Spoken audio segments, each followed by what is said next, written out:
오늘 감사주일인데 감사와 연관시켜서 사회 이슈를 좀 이렇게 우리가 돌아보면서 어떻게 우리가 이 세상 사람들이 바라보는 관점과 기독교적인 관점이 다른가를 좀 이렇게 알고 넘어가는 시간이 되면 좋을 것 같습니다. 최근에 이제 그 해민 스님 이제 이야기가 나오면서 여러 가지 그 비판이 쏟아져 나오고 있죠. 근데 저는 그 부분에 있어서 솔직히 말해서 우리와 신앙이 다르고 길이 다르지만 그분도 언젠가 하나님이 그분의 그 마음의 진실함대로 심판하실 텐데 너무 지나치게 사람들이 조리돌림을 하고 있지 않나 그런 생각을 해보게 되었습니다. 근데 이제 문제는 무소유라는 개념 때문에 사람들이 배신감을 느끼는 게 무엇이냐면 무소유라는 그런 슬로건으로 사람들에게 집중을 받았는데 이분이 알고 보니까 무소유가 아니라 풀소유라는데 이제 배신감을 느끼는 거죠. 근데 우리가 기독교 왜 이야기가 중요하냐면 돈을 대하는 그리스도인의 태도는 과연 어떤 것이 옳은 것인가 우리가 한번 이 대목에서 정리하고 넘어가는 것이 참 중요합니다. 복음의 원리를 설명할 때 우리의 신앙은 돈이 우리의 행복을 절대 결정하지 않는다라고 그렇게 고백을 합니다. 사실이죠. 예, 아무리 여러분들 모으고 모은 사람들의 인생의 말로를 보십시오. 네, 다 누리지도 못하고 여러 가지 세상의 환난과 불화 가운데 살다가 이제 죽음을 맞이하고 하나님의 심판대 앞으로 가는 것을 볼 때에 돈이 인생의 행복을 결정하는 것은 결코 아니다라는 것을 우리가 알 수 있죠. 그것이 바로 우리 신앙 고백의 내용이고요. 근데 문제는 여기서부터입니다. 복음을 우리가 살필 때에 복음이라는 것은 어떠냐면 사람의 얼굴처럼 입체적으로 생겼습니다. 근데 복음의 원리를 설명하고 나서 듣고 나면은 사람들이 오해할 때 그러면 돈이 아무것도 아닌 것이냐 라고 그렇게 오해를 할 수가 있거든요. 그래서 기독교인의 삶도 사실은 무소유가 되어야 되는 것 아닌가 그런 이제 오해를 하죠. 근데 기독교인은 무소유를 주장하는 것이 아니라 개신교의 가치는 청지기 정신입니다. 그러니까 돈의 노예가 돼서는 안 되고 돈을 하나님보다 우위에 둬서는 안 되지만 돈은 반드시 필요하죠. 또 한 단면으로 얘기하면 우리의 삶 가운데 돈이 없으면 인생이 매우 불편하게 되어 있습니다. 그래서 우리는 하나님의 뜻대로 돈을 벌어서 청지기직으로 잘 관리하는, 그러니까 달란트 비유가 있지 않습니까? 하나님께서 2달란트 주시고 5달란트를 주면은 이윤을 남겨야 되는 것이 바로 그리스도인의 그런 사명인 것입니다. 그래서 그리스도인에게 중요한 것은 무엇이냐면 하나님의 뜻 가운데 불법이 성행한 이 세상 가운데서 돈에 미쳐가지고 불법으로 돈을 긁어 모으는 것이 아니라 하나님의 선하신 뜻 가운데 돈을 모아서 아름답게 사용하는 것, 그것이 바로 그리스도인들의 돈에 대한 가치관이 거기 있다는 것을 우리가 알아야 하는 것입니다. 돈이 행복을 결정하는 것은 아니지만 저는 어려서부터 너무나도 가난에 찌들어 봤기 때문에 돈이 없으면 인생이 얼마나 불편한지를 알고 있습니다. 제가 고등학교 때 시절에 저희 아버님이 소신 있게 목회하시다가 교회로부터 온 가족이 쫓겨난 적이 있습니다. 근데 부모님이 저희를 돌볼 여력이 안 됐어요. 저는 이제 떨어져 가지고 혼자 그때 당시 운동하는 체육관에 들어가서 먹고 사는데 이제 가진 돈이 없으니까 도시락을 싸갖고 학교를 가본 기억이 없습니다. 처량하죠. 근데 하나님이 그때도 까마귀를 붙여주셔서 소위 주먹 쓰는 노는 애들이 저에게 매일매일 사발면을 사줬어요. 사발면을 사줘서 그거 가지고 연명하고 그랬는데 그런 시절을 보내보니까 돈 없는 것이 결코 미화시킬 일은 아니다. 복음의 정신도 하나님의 뜻대로 잘 벌어서 선하게 청지기 직분으로 그것을 관리하고 하나님의 뜻대로 사용하는데 우리의 물질의 가치관이 있다라는 것, 그래서 여러분, 우리가 돈이 아무것도 아니다라는 것을 고백할 때는 그것을 하나님보다 위에 놓고, 문제는 무엇이냐면 돈을 사랑하고 돈을 하나님보다 위에 놓게 될 때에 돈을 쫓다가 영원히 멸망하는 그런 안타까운 지경에 빠지게 되기 때문에, 그렇기 때문에 절대로 성경은 돈을 사랑함이 일만 악의 뿌리라고 말씀하고 있는 것입니다. 그러니까 기독교 정신은 돈을 사랑하거나 돈을 버는 것을 인생의 목적으로 삼는 것이 아니라 다스리고 하나님의 뜻대로 사용하는 데 목적이 있음을 깨달으시기를 바랍니다. 그래서 여러분들 모두가 선한 청지기가 되시기를 축복합니다. 저는 우리 성도들이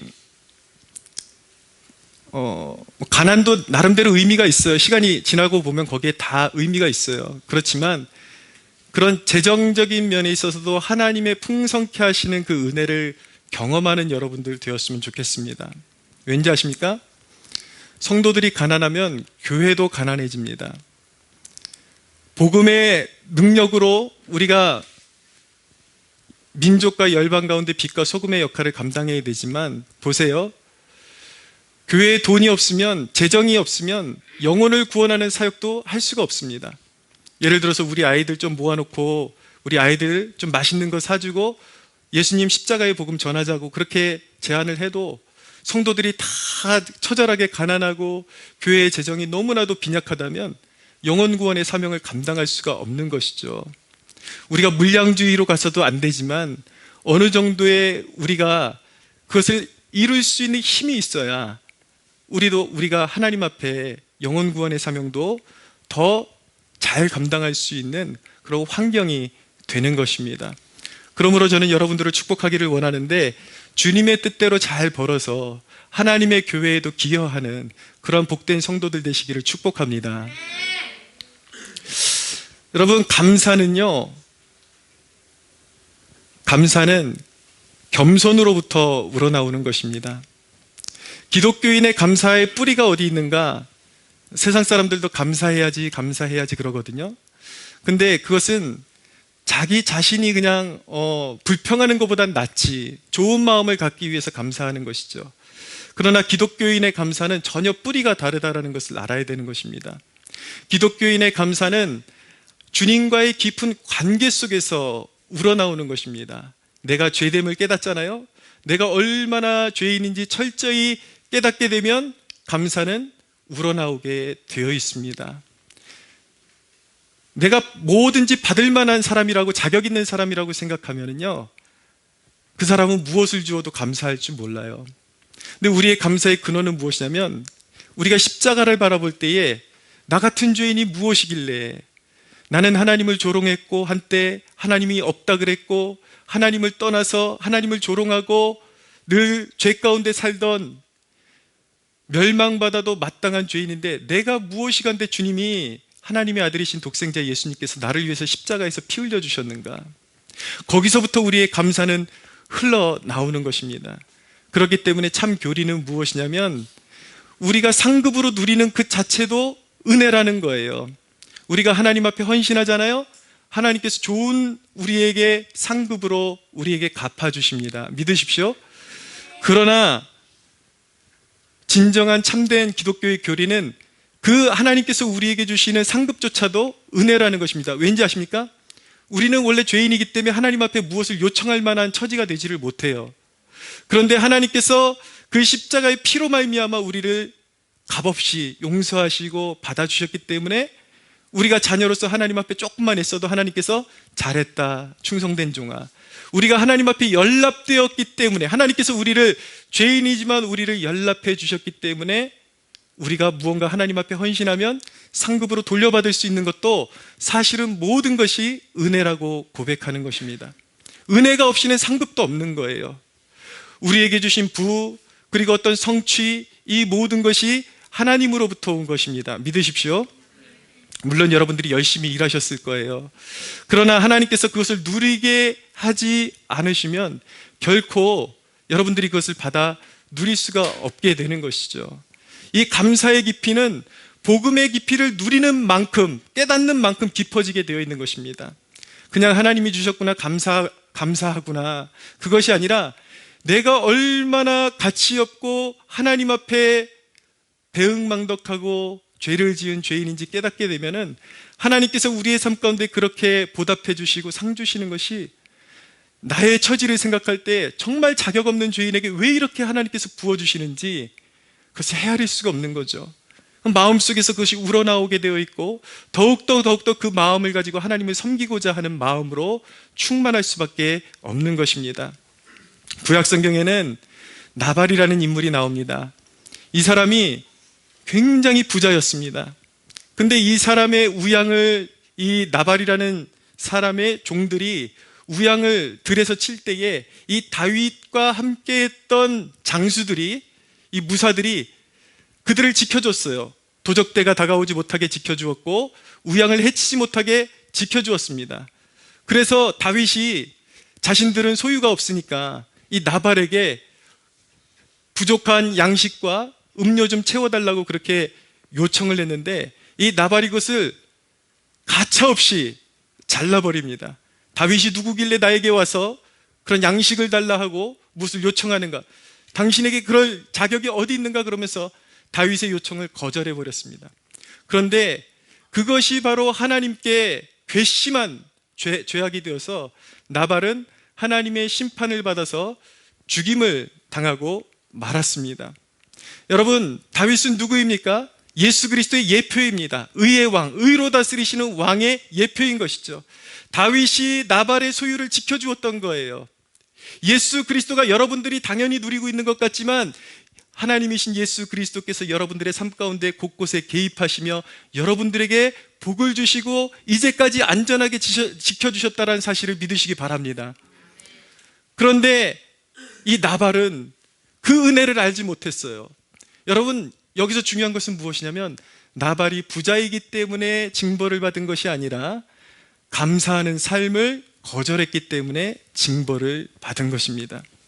나발은 자기가 소유한 모든 것이 하나님의 은혜라는 것을 기억할 수 있어야 됐습니다.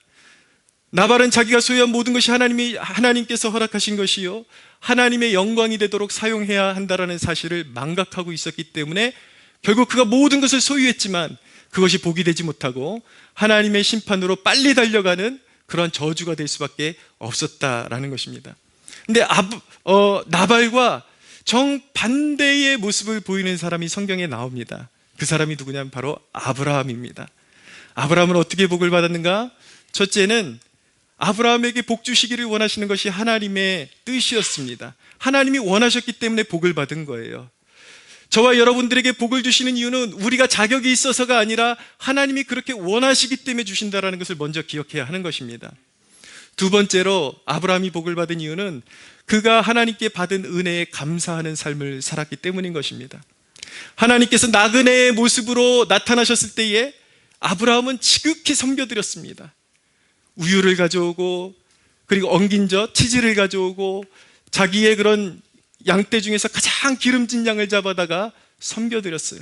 그랬더니 하나님께서 그에게 복의 복을 더해 주신 것입니다. 여러분, 오늘날 성도들의 그런 어떤 인식들을 보면 심히 우려가 됩니다. 어떤 사람들은 그러더라고요. 헌신에 대해서 가르쳐주면 하나님이 무슨 섬김이 필요한데, 하나님은 전능자인데, 이런 말장난 같은 그런 말을 하는 사람들이 우후죽순 너무나도 많습니다. 그러나 여러분, 구약 성경에 보면 아브라함에게 나타나신 하나님은 나그네로 나타나셨습니다. 정말 가난한 모습으로 그렇게 나타나시는 것이죠. 예수 그리스도는 어떻게 이 땅에 임하셨습니까? 제2위 성자 하나님께서, 제2위의 위격을 가지신 그 성자 하나님께서 이 땅 가운데 인간의 몸을 입고 오셨을 때에 가난한 목수의 아들로 임하셨습니다. 그런데 믿음의 사람들마다 그 형편없어 보이고 가난해 보이는 그리스도의 모습에서 하나님의 영광을 발견하고 예수님을 섬기는 자들마다 하나님께서 기억하시고 그들에게 하늘의 복을 허락해 주신 것입니다. 할렐루야. 여러분, 하늘의 복은요, 하나님의 은혜는 하늘로부터 임하는 것입니다. 그러나 여러분, 교회는 하나님의 백성들의 섬김으로 세워지는 것입니다. 할렐루야. 여러분, 교회는 무엇입니까? 주님의 몸인 것입니다. 하나님은 부족한 것이 없으시죠. 전능자이시죠. 그러나 하나님은 이 땅에 교회라는 자신의 몸된 기관을 남겨두신 것입니다. 최근에 그런 어떤 성도들의 그런 삶, 물론 일부 성도들의 그런 모습들이지만 저는 한 사람의 목회자로서 너무나도 우려가 되는 게 교회에 꽃꽂이를 해놓은 걸 봐도 왜 저런 걸로 돈을 낭비하냐 그러면서 그렇게 비판을 해대고 왜 저런 걸 꼭 해야 되냐, 왜 저런 걸 꼭 해야 되냐라고 그렇게 비판하는 사람들 너무 많습니다. 여러분, 우리 교회는 제 스타일 자체가 복잡한 걸 싫어하기 때문에 꽃꽂이를 하지 않습니다. 저는 심플한 게 좋아요.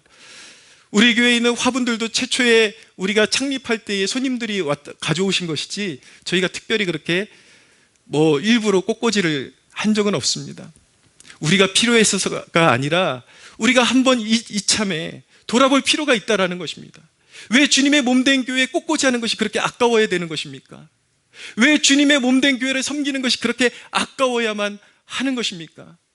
여러분, 주님은 우리에게 가난한 모습으로 오셔서 그렇게 가난한 교회의 모습으로 우리에게 섬김의 자리를 주셔서 가난한 자가 그 교회를 섬길 때에 그 섬김의 축복을 빼앗는 것이 아니라 주님은 오히려 그것을 기억하시고 더 큰 은혜로 갚아주시는 분이라는 것을 꼭 기억하시기를 바랍니다. 하나님과 우리의 관계를 인격적으로 여러분들이 이해할 필요가 있습니다. 여러분들 생각해 보세요. 나의 아이가 자기도 없으면서 아빠가 추울까봐 자기의 옷을 벗어서 준다고 생각을 해보세요. 그러면 그 아이를 보고 있는 아빠가 그것을 빼앗겠습니까? 아니면 어떤 마음으로 자기가 어른인데 그리고 모든 것을 소유하고 있는데 하나님이 그 섬김의 자세를 가지고 있는 자녀의 삶을 어떻게 대하기를 원하실까? 인격적으로 생각해 보시기를 원합니다. 여러분, 하나님 앞에 의심하거나 어떤 피해의식으로 그렇게 다가서지 않게 되기를 원합니다. 하나님은 우리의 좋으신 아버지이십니다. 할렐루야. 예.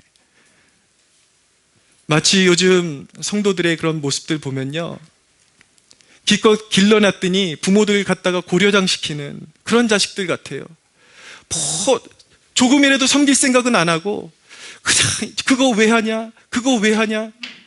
여러분, 우리가 정말 하나님께로부터 모든 생명과 호흡과 구원의 은혜를 받아 누리는 백성이라면 감사할 줄 아는 하나님의 자녀들이 되어야 할 줄로 믿습니다. 여러분, 감사가 왜 중요한가? 감사는 우리의 영적인 전쟁에서 우리를 승리로 이끌어주는 비결이기 때문에 또한 중요한 것입니다. 마귀가 성도를 무너뜨리는 것은 무엇이냐면 마음의 원망을 주는 거예요. 어려운 상황이 다가오잖아요. 원망하게 만들어서 하나님과의 관계를 떨어뜨리는 것입니다.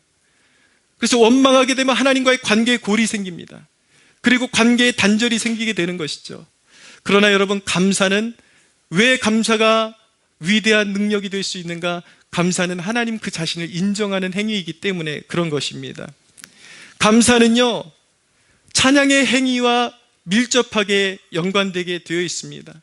우리의 마음 가운데 진정한 감사가 일어나면 자연스럽게 입술에서 찬양이 나오게 되어 있습니다. 사랑하는 여러분, 여러분들의 삶 가운데 어려운 일이 있습니까? 감사의 마음으로 하나님의 이름을 높이는 그 찬양의 고백이 있는 여러분들 되시기를 축복합니다. 여러분, 감사와 찬양의 그 위력은 무엇입니까? 사도행전 16장 22절 이하에 한번 읽어드리겠습니다. 바울과 실라가 빌립보에서 전도하다가 감옥에 갇히게 되었습니다. 그래서 매 맞고 헐벗은 상태로 있는 상태에서 주어지는 말씀입니다. 무리가 일제히 일어나 고발하니 상관들이 옷을 찢어 벗기고 매로 치라 하여 많이 친 후에 옥에 가두고 간수에게 명하여 든든히 지키라 하니 그가 이러한 명령을 받아 그들을 깊은 옥에 가두고 그 발을 착고에 든든히 채웠더니 한밤중에 바울과 실라가 기도하고 하나님을 찬송하며 죄수들이 듣더라. 이에 갑자기 큰 지진이 나서 옥토가 움직이고 문이 곧 다 열리며 모든 사람의 매인 것이 다 벗어진지라. 할렐루야.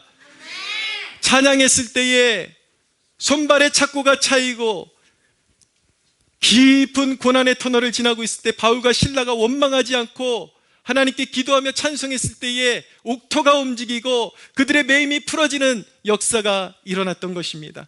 감사는 그런 위력이 있는 것입니다. 여러분, 감사는 마귀의 유혹은 거절하는 것이고 하나님의 하나님 되심을 인정하는 것이 바로 감사인 것입니다.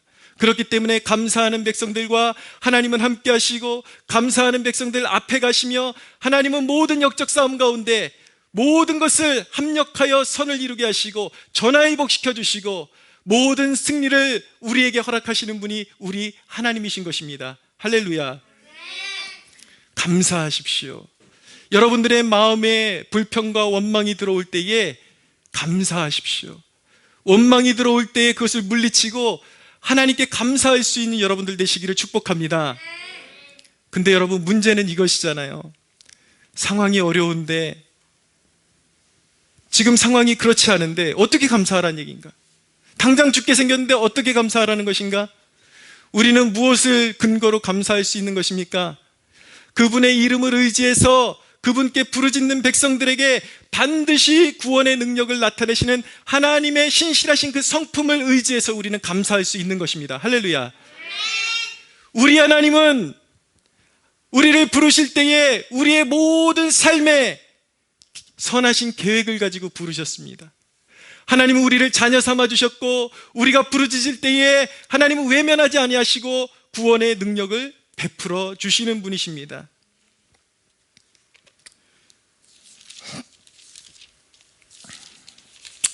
말씀 한 구절 읽어드리겠습니다.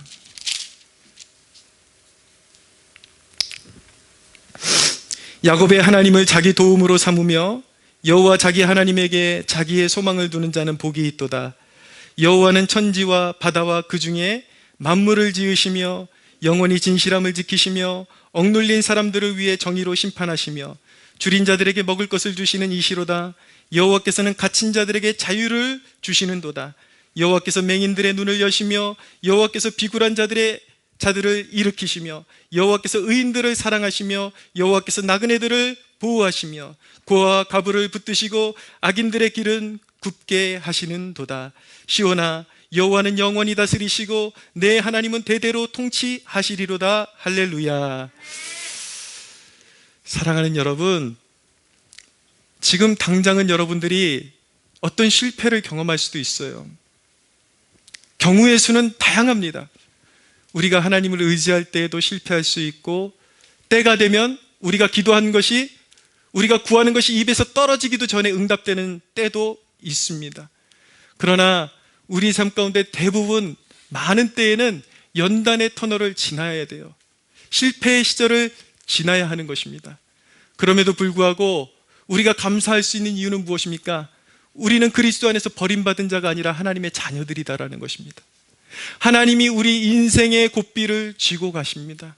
그래서 하나님이 말씀하시는 바, 하나님을 사랑하는 자, 곧 그의 뜻대로 부르심을 입은 자들에게는 모든 것이 합력하여 선을 이루느니라. 할렐루야. 결국 우리의 연단도 실패도 장기적인 그림을 봤을 때 하나님의 때에 그 모든 것들이 무르익게 하시고 우리의 삶에 결실하게 하시고 귀하게 사용하실 분이 우리 하나님이시기 때문에, 우리 한 사람 한 사람을 부르실 때 멸망코자 부르신 것이 아니라 놀라운 구원의 계획과 놀라운 열매 맺게 하시는 큰 계획 가운데 우리를 부르셨기 때문에 우리는 모든 상황 가운데서, 슬픔 가운데서도 기쁨 가운데서도 형통함 가운데서도 때로는 광야와 같은 눈물의 길을 걸을 때에도 우리는 하나님 앞에 감사할 수 있음을 믿으시기 바랍니다. 오늘 이 자리 가운데 나오면서 마음이 무겁고 원망 가운데 나오신 분들이 있습니까? 회개하십시오. 그리고 하나님 앞에 선하신 하나님을 의뢰해서 하나님이 내 인생 반드시 붙드시고 가장 좋은 길로 이끌어 주실 줄로 믿습니다라는 그 신뢰와 감사의 고백 올려드릴 수 있는 저와 여러분들 되기를 예수 그리스도의 이름으로 축복합니다. 우리 하나님께 영광의 박수 올려드리겠습니다.